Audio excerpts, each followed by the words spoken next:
नमस्कार, स्वागत है आप सभी का न्यूज वॉच इंडिया पर। मैं हूं आपके साथ मेघना सचदेवा। गेम खेलने का शौक सनक में कब तब्दील हो जाए ये कह नहीं सकते। गेम की लत कितनों को ले डूबी है। लखनऊ में पबजी गेम ने एक नाबालिग बेटे को अपनी ही मां का हत्यारा बना दिया।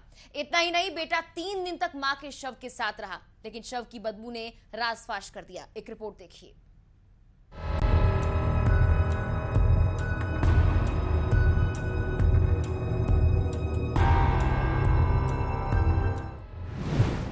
नहीं खेलने दिया पबजी तो कर दिया गेम ओवर। पबजी ने बेटे को बनाया हत्यारा। नाबालिग ने मां को मारी गोली। उत्तर प्रदेश के लखनऊ में एक दिल दहला देने वाली घटना सामने आई। यहाँ एक 16 साल के लड़के ने अपनी मां को गोली मारकर हत्या कर दी, क्योंकि मां ने बच्चे को पबजी गेम खेलने से मना किया था। मिली जानकारी के मुताबिक मां की हत्या के बाद बच्चा शव के पास 3 दिन तक बैठा रहा। इस दौरान उसकी छोटी बहन दूसरे कमरे में बंद थी, लेकिन जब घर से शव की दुर्गंध आने लगी तो आरोपी ने हत्या की झूठी कहानी बनाई और पुलिस को जानकारी दी। लेकिन कड़ी पूछताछ के बाद सब कुछ साफ हो गया। 16 साल के लड़की की सनक,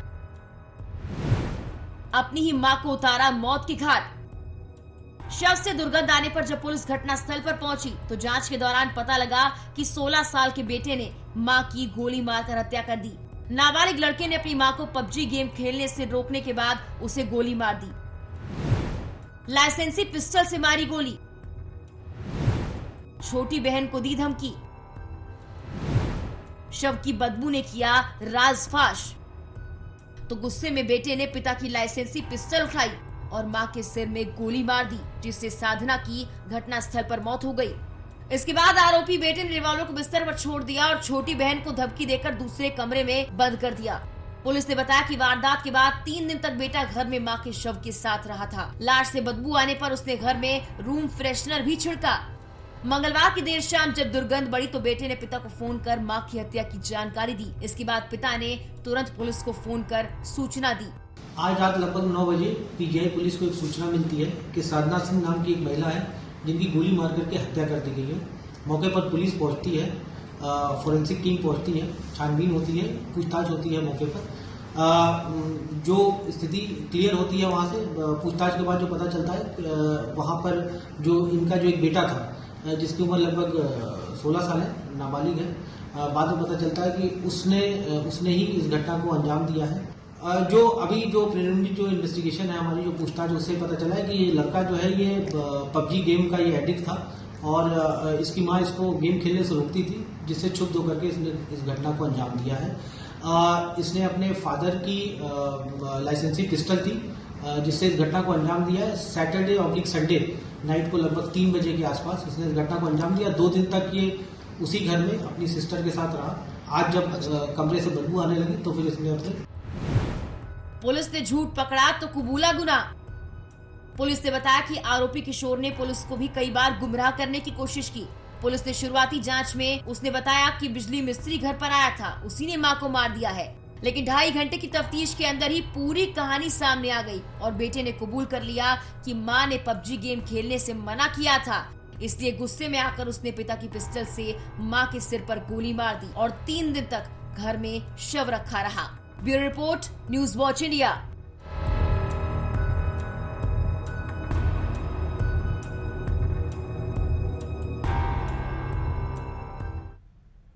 सरकार ने 3 सितंबर 2020 को पबजी बैन किया था। इसके बाद भी कई ब्राउजर से ये गेम खेला जा रहा था।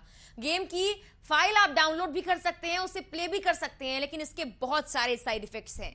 यही पबजी कई लोगों की मौत की वजह बन चुका है। एक नजर डालते हैं कैसे पबजी ने कितने लोगों का गेम ओवर कर दिया है।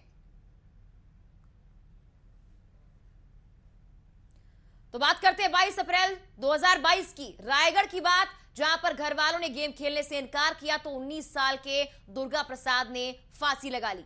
11 अक्टूबर 2021 महाराष्ट्र के जामनेर में 12वीं की छात्रा नम्रता खोड़के ने पबजी गेम में फंसकर सुसाइड कर लिया।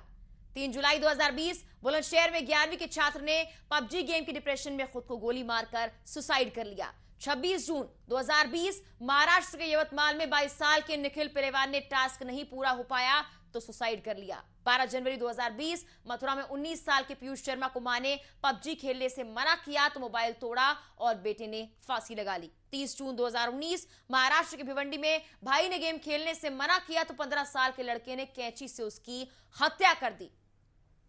एक गेम कैसे सनक में तब्दील हो गया और उसके बाद कितने लोगों ने अब तक इसी पबजी के चलते अपनी जान गंवा दी है।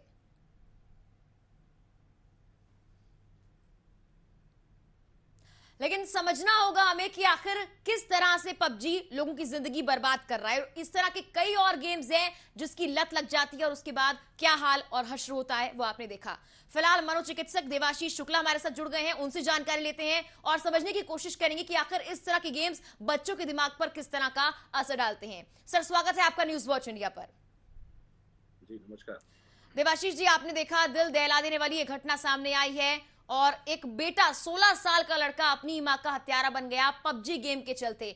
आखिर ऐसा क्या होता है इन गेम्स में कि बच्चों के दिमाग पर इतना ज्यादा असर छोड़ जाते हैं कि 16 साल का लड़का हत्यारा बन गया, वो भी अपनी ही मां का। देखिए, सबसे इम्पोर्टेंट तो ये है कि हमें सबसे पहले समझना होगा कि ये पबजी गेम है क्या। जी। पबजी देखिए बेसिकली ये एक ऑनलाइन गेम है, एक ऐप है जिसको इसके लिए कोई आपको टैलेंट की जरूरत नहीं है। ये एक ऐसा गेम है जिसके लिए सिर्फ आपको फोन की इंटरनेट की एक अच्छे इंटरनेट की आवश्यकता है और इसके लिए किसी तरह की आपकी क्वालिफिकेशन की आवश्यकता नहीं है। दूसरा, बच्चों में जो एक पीयर प्रेशर होता है, पीयर प्रेशर की वजह से ये भी एक बड़ा इंपॉर्टेंट कारण है जिससे बच्चे इस गेम की तरफ आकर्षित होते हैं।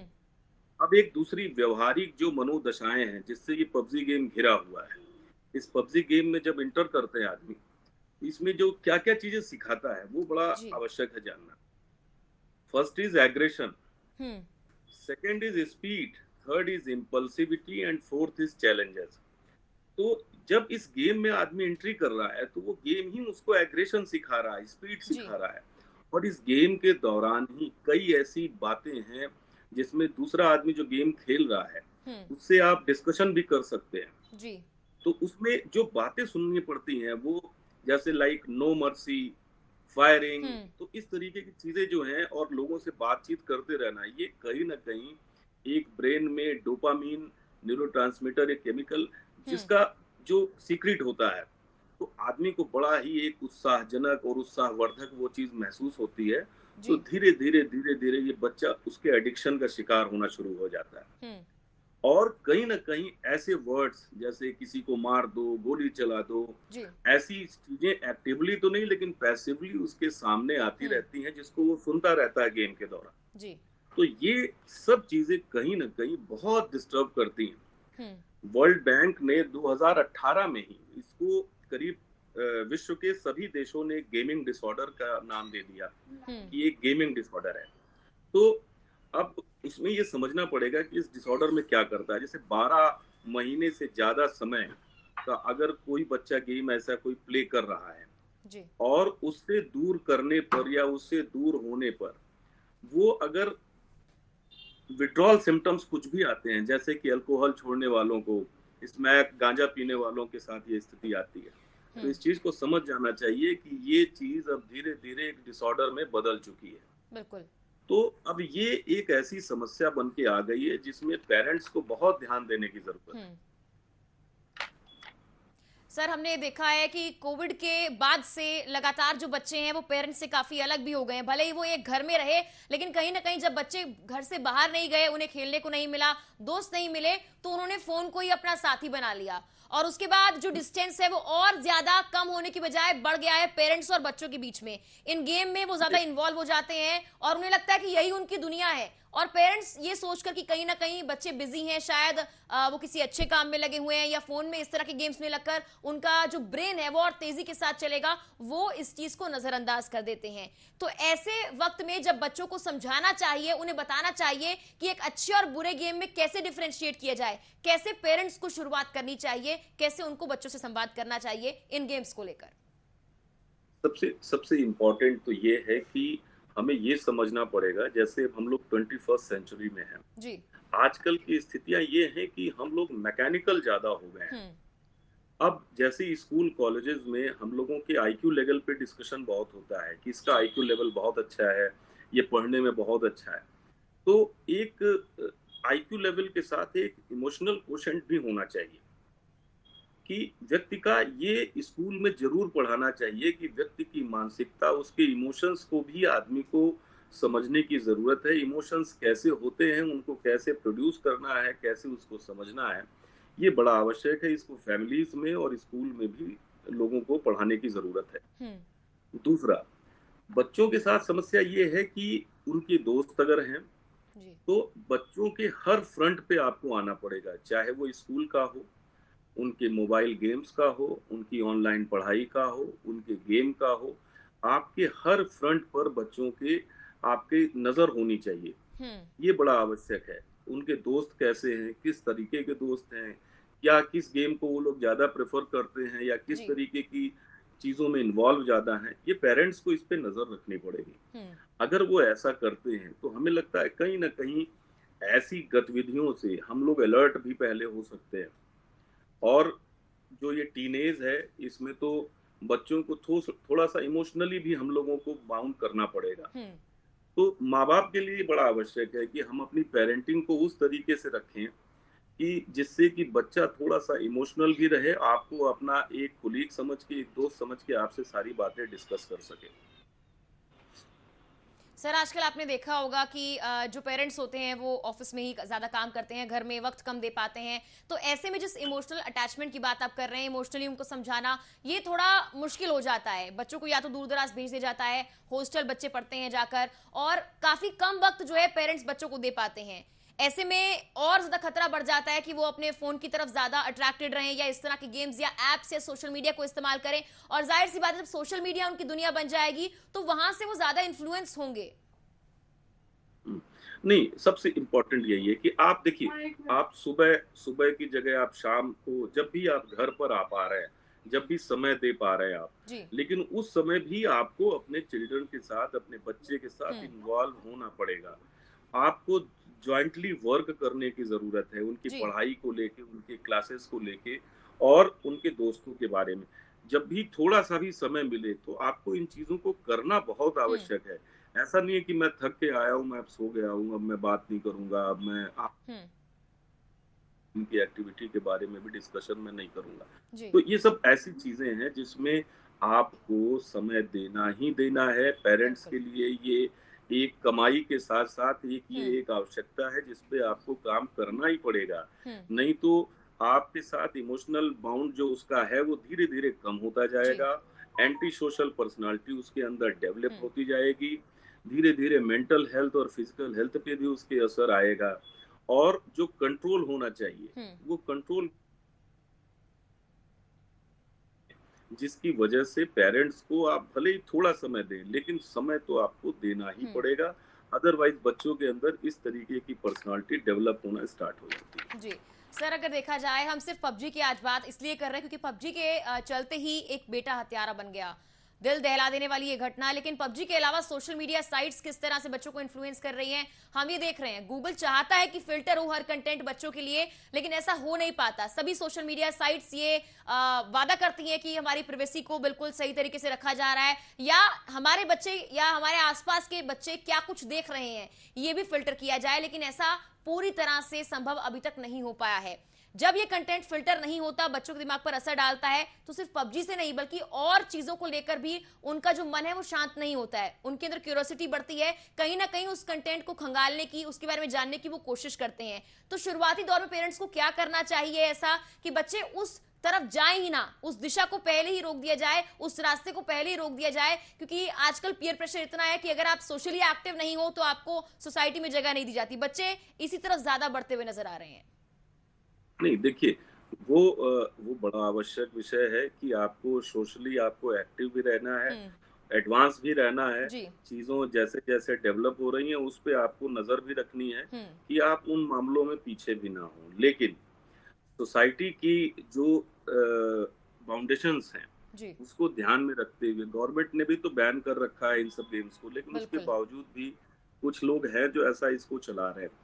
तो माँ-बाप के लिए आवश्यक ये है कि बच्चा अगर इंटरेस्टेड दिख रहा है इन सब गेम्स में, तो धीरे-धीरे उसको मोटिवेट करके हम लोगों को आउटडोर जो करिकुलम एक्टिविटीज़ है, जैसे सिंगिंग है, आपका playing cricket, playing any games, outdoor games पे हम लोगों को ज्यादा फोकस करने की जरूरत है। ऐसा कर लेने से हमें लगता है धीरे धीरे फिर वो कहीं न कहीं इन चीज़ों से जी। थोड़ा-सा अच्छा महसूस भी करेगा, सोशली और मेंटली, फिज़िकली हर तरीके से एक्टिव भी रहेगा। और पेरेंट्स के लिए भी एक ये सुखद अनुभव रहेगा कि हम्म। कहीं न कहीं बच्चा हमारा एक शारीरिक मेहनत भी कर रहा है और उससे उसका मेंटल हेल्थ भी बेहतर है। जी। और इस तरीके की चीज़ें जिसके बारे में कोई ये नहीं पता कि इसका लास्ट कहाँ है। अब हम्म। इंटरनेट में ये तो पता नहीं कि वो कहाँ तक चला जाएगा। जी। और साइट्स, एक साइट खोलिए उसके अलावा हम्म। बढ़ती चली जाएंगी, कब तक साइट्स चलती रहेंगी। आपकी आंखें दर्द होने लगेंगी लेकिन वो गेम नहीं खत्म होने वाला। जी। तो एक इन सब चीजों से भी एक प्रेशर बनता है हम्म। और माँ बाप को स्ट्रिक्ट होना पड़ेगा बच्चों को कि उनको इतनी देर के लिए 15 मिनट 20 मिनट के लिए ही उनको ऐसी चीजें हम्म। इन्वॉल्व करनी है। और उस पर भी ध्यान रखना पड़ेगा कि हम कैसे काम कर रहे हैं, क्या जी। देख रहे हैं, क्या चीजें सुन रहे हैं। तो ऐसा करने से शुरू के रिस्ट्रिक्शन से चल के आगे चल के बच्चे के लिए भी बेहतर होंगे, पेरेंट्स के लिए भी बेहतर होंगे। जी। सर, बढ़ती उम्र के साथ साथ हमने देखा है बच्चों में अग्रेशन ज्यादा होता है, लैक ऑफ पेशेंस होता है, या बहुत छोटी सी बातों पर वो गुस्सा कर जाते हैं और इसके साथ ही उनको रियलाइज नहीं होता कि वो क्या कर रहे हैं। डिप्रेशन का शिकार हमने देखा कोरोना के बाद बहुत सारे बच्चे जो है वो होने लगे, लेकिन डिप्रेशन के सिम्टम्स नहीं पता, डिप्रेशन को आज तक हम बीमारी जो है मान नहीं पाए हैं। ये खासकर इंडियंस में होता है कि डिप्रेशन जैसे वर्ड को हम लोग बहुत लाइटली लेते हैं, उसके सिम्टम्स में पता ही नहीं है। बच्चों में बहुत ज्यादा डिप्रेशन देखा जा रहा है और उसी कारण वो इस दिशा में ज्यादा जा रहे हैं, गेम खेल रहे हैं। डिप्रेशन के सिम्टम्स क्या हो सकते हैं, एंजाइटी, स्ट्रेस, इन भारी भरकम वर्ड्स का असल जिंदगी में वाकई क्या मतलब है, ये बहुत कम लोगों को पता है। देखिए, बच्चों में जहां तक स्थिति है कि जब ये गेम्स और इन सब चीजों में इन्वॉल्वमेंट उनका बढ़ता है हम्म। तो रियलिटी से दूर होना शुरू हो जाते जी। हैं। उनको रियलिटी समझ में नहीं आती, उनको वो गेम ही रियलिटी लगती है। हम्म। जो मेंटल प्रॉब्लम्स जैसे एंजाइटी हो गई हम्म। और अकेले रहने की आदत हो गई, कहीं न कहीं कोई सोशल लाइफ उनको अपनी नहीं दिखाई पड़ती। उनको लगता है कि जो मैं गेम में इन्वॉल्व हूँ यही मेरी लाइफ है। कोई हम्म। और जैसे कि जो चीज़ उसको बूस्ट करती हो वो चीज़ें उन्हें नहीं दिखती। तो कई ये जब ये एंजाइटी ये चीज़ें हम्म। कन्वर्ट होती जाती हैं धीरे-धीरे डिप्रेशन में। डिप्रेशन में होगा तो उसके लक्षण भी माँ-बाप जी। इमीडिएट समझ सकते हैं कि बच्चे को किसी भी तरीके से उस हम्म। व्यवहार में परिवर्तन होने लगे, अकेलापन, चिड़चिड़ापन, गुस्सा, खाना ना हम्म। खाना, लोगों से बात-बात में बहस करना, जी। नींद कम आना। तो ये सब ऐसे लक्षण हैं जो माँ-बाप बड़ा ईज़िली इसको हम्म। फ़ील भी कर सकते हैं, देख के समझ भी सकते हैं कि ये चीज़ें अब बच्चे में डेवलप हो रही है। जी। तो तो उसी समय अलर्ट होने की ज़रूरत है कि ये अगर ऐसे चेंजेज़ हैं, तो हमको ये ध्यान रखना पड़ेगा। जी। कैसे ये हो? सर, कुछ साल पहले की अगर बात की जाए तो जॉइंट फैमिलीज होती थी, घर में बहुत सारे लोग थे। अगर एक व्यक्ति बच्चों पर ध्यान नहीं दे पा रहा तो दूसरा व्यक्ति ध्यान दे रहा था, और उस वक्त गैजेट्स भी इतने डेवलप नहीं थे। लेकिन वक्त के साथ साथ फैमिलीज न्यूक्लियर होती जा रही हैं और टेक्नोलॉजी डेवलप होती जा रही है। क्या ये भी एक असर मान सकते हैं कि बच्चों पर इसका भी असर हो रहा है, और न्यूक्लियर फैमिलीज होने की वजह से बच्चों को आसपास ज्यादा कुछ मिलता नहीं है एक्टिविटीज करने के लिए, और कोविड के बाद से हम लोग और ज्यादा अलर्ट हो गए हैं, बच्चों को बाहर भेजने के बजाय हम उन्हें घर पे रखना पसंद करते हैं, और इसी के साथ साथ फ्लैट्स में जो लोग रहते हैं वो भी ज्यादा बच्चों को बाहर नहीं भेज पाते हैं। तो क्या ये वजह भी हो सकती है कि बच्चे इस तरफ ज्यादा बढ़ रहे हैं कि उनको लगता है कि फोन ही उनकी रियल दुनिया है और एक्चुअल दुनिया से वो बिल्कुल अलग होते जा रहे हैं? जी, बिल्कुल सही कहा और ये एक अच्छा सवाल भी है। हम्म। सबसे जो इम्पोर्टेंट था कि पहले के समय में जब हम अपने परिवार में रहते थे, तो माँ-बाप दोनों के दोनों उस समय वर्किंग ज़्यादातर नहीं होते थे। जी। जनरली एक जॉइंट फैमिली में बाबा-दादी, हम्म। नाना-नानी, ताऊ-ताई जो भी है, फैमिली एक जॉइंट फैमिली रहती थी। उस हम्म। फैमिली में बच्चे अगर जब डेवलप होते थे, तो बचपन से ही क्या सही है, क्या जी। गलत है, इस बारे में उसकी जो ग्रूमिंग होती थी, वो बचपन से ही ऐसी होती थी कि इमोशनल मजबूती उसे बचपन हम्म। से ही मिलने लगती थी कि जीवन में अगर कोई चीज़ भी अगर गलत है, तो उसको एक्सेप्ट करना सीखो। जी। अच्छा है तो शाबाशी मिलेगी आपको। गलत करने पे बचपन में डाँट पड़ती थी, हम्म। ज़रूरत पड़ने पे मार-पिटाई भी लोग उस समय कर देते थे। लेकिन आज की स्थिति क्या है? अभी थोड़ी देर पहले मैंने बताया कि 21st सेंचुरी में जैसे इस समय लोग बड़ा ही आजकल मैकेनिकल हो गए हैं, जी। तो माँ बाप दोनों वर्किंग हैं। हम्म। बच्चा किसके सहारे है? मेड के सहारे पढ़ रहा है। तो हम्म। मेड के सहारे, तो मेड का जो इंटेंशन है वो तो सैलरी है, वो जी। उसके साथ कभी इमोशनल उसके साथ क्वोशंट उसका नहीं हो सकता, हम्म। इमोशनल बाइंड अप नहीं हो सकता। तो ये बड़ा आवश्यक है कि ये हम्म। माँ बाप की फीलिंग एक मेड कभी नहीं दे सकती, बिल्कुल। माँ बाप की सोच एक मेड कभी नहीं दे सकता। हम्म। तो ये चीज को समझना पड़ेगा हम्म। कि हम पैसे कमाने की धुन में या आगे निकलने की धुन में या फिर अपने आप को हम्म। मेंटेन करने के चक्कर में कहीं ना कहीं हम अपने बच्चों का, हम मानसिक स्तर और शारीरिक दोनों विकास में हम लोग खुद हम्म। ही बाधक हो रहे हैं। हम्म। जिस बच्चे को हम चाहते हैं कि आगे चल के ये हमारी मदद करे, आगे चल के ये मेरा ध्यान रखे, जी। वही बच्चा आगे चल के उनको हम्म। इमोशनली कुछ समझ ना रहा हो, तो इसकी शुरुआत किसने की? इसकी हम्म। शुरुआत तो खुद उन्होंने की, क्योंकि वो इमोशनली उसके साथ जुड़े ही नहीं रहे। जी। उन्होंने सिर्फ एक काम किया कि बस उसने बचपन से जो हम्म। बोला वो चीज हाजिर होती रही, और जब वो वास्तविक दुनिया में कदम रखता है तब उसे हम्म। रियलिटी का एहसास होता है कि जी। ये चीजें तो अभी हो नहीं सकती, ये इम्पॉसिबल है। जी। तो फिर उसी में वो एग्रेशन और एंटी हम्म। सोशल एक्टिविटी स्टार्ट हो जाती है। जी। सर, असुरक्षा का भाव होता है पेरेंट्स के अंदर, बच्चों को अब बाहर नहीं भेजना चाहते। वो आजकल जो घटनाएं हो रही हैं उससे दूर रखना चाहते हैं। वो चाहते हैं कि बच्चों का आईक्यू लेवल तेज हो, बच्चे घर पर रहें और घर के एनवायरनमेंट के साथ वो पले बढ़े। कुछ लोग चाहते हैं कि आसपास का एनवायरनमेंट जैसा है उस एनवायरनमेंट में बच्चे ना ढलें और वैसी चीजें वो अडॉप्ट ना करें। लेकिन क्या आपको लगता है कि यही चीज सबसे ज्यादा बच्चों पर इंपैक्ट डाल रही है? उनको घर से बाहर निकालने की जरूरत है, उनको उन एक्टिविटीज में इंडल्ज करने की जरूरत है? और अगर आपको लगता है कि वाकई ऐसा है तो ऐसा पेरेंट्स कैसे कर सकते हैं? क्योंकि ये सोच में बदलाव लाना अब काफी मुश्किल हो गया है कि बच्चे घर से बाहर सुरक्षित हैं। अब जैसे एक इशू आया कोरोना का, कोरोना एक ऐसी पैंडेमिक आई जिसमें सभी सभी को उसने हिला के रख दिया। हम्म। और ये जो पढ़ाई जो ऑनलाइन स्टडी शुरू हो गई, कहीं ना कहीं बच्चों को एक तरीके से इसमें छूट भी मिल गई कि अब वो जी। हर समय उन्हें नेट के साथ जुड़े रहना है, हर समय मोबाइल हम्म। में या लैपटॉप के साथ एक्टिवेट रहना है। तो कहीं ना कहीं इन लोगों को जिसे आदत नहीं भी थी उसको भी इस चीज की आदत पड़ने लगी। हम्म। धीरे धीरे ये चीज ऐसी है क्योंकि ये अनंत है, जी। तो इसमें इनका झुकाव भी होता रहा। तो जैसे गवर्नमेंट ने सुविधाएं दी हैं कि अब हम हम्म। इस चीज को डेवलप कर रहे हैं, वैक्सीनेशन करा रहे हैं, जी। और स्कूल कॉलेजेस में भी जिस तरह प्रिकॉशंस इस समय लिए जा हम्म। रहे हैं, तो ये बड़ा आवश्यक है कि हम लोग जल्दी से जल्दी ऑफलाइन करके पूरी तरह से पूरे हम्म। हिंदुस्तान में ये चीजें शुरू हो जानी चाहिए।